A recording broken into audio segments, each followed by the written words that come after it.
என்னுடைய மாவட்டம். நான் களப்பணி செய்த மாவட்டம். என்னை பொறுப்பாளராக மாவட்டம் முழுமைக்கும் பொறுப்பாளராக சீமான் அண்ணன் உட்கார வச்ச இடம்.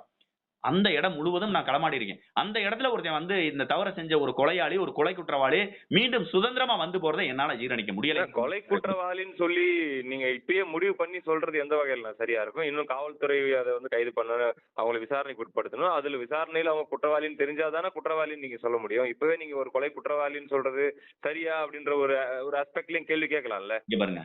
நீதிமன்றத்துக்கு முன்னாடி மக்கள் மன்றம்னு ஒண்ணு இருக்கு.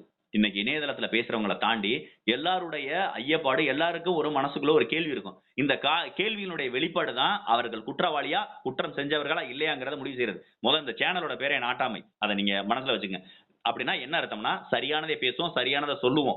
எங்க மனசாட்சிக்கு பயந்து நம்மளுக்கு தெரிஞ்ச நம்ம மூளைக்கு எட்டுன அளவுக்கு நம்ம பேசுறோம். அவ்வளவுதானே தவிர இந்த நிக்கிதாவினுடைய வழக்க முழுமையாக நம்ம தொடர்ச்சியா இப்ப ஒரு 7, 8 நாளா பேசிட்டு இருக்கோம். இந்த 7, 8 நாட்கள்ல இந்த வழக்கு சம்பந்தமா நிறைய ஸ்டடி பண்றோம். நிறைய விடயங்களை கேள்விப்படுறோம். நிறைய விடயங்களை டிஸ்கஸ் பண்றோம். நிறைய விவாதிக்கிறோம். இதன் அடிப்படையில் நம்ம சொல்றோம் நிக்கிதா என்பவர் தொடர் தவறுகளை செய்யக்கூடிய நபர். அந்த தொடர் தவறுகள் செய்வது மட்டுமே அவருடைய தொழிலாக இருக்கிறது. ஆகவே அவர் திட்டமிட்டே தான் இதை செஞ்சிருப்பார். அங்க ஒரு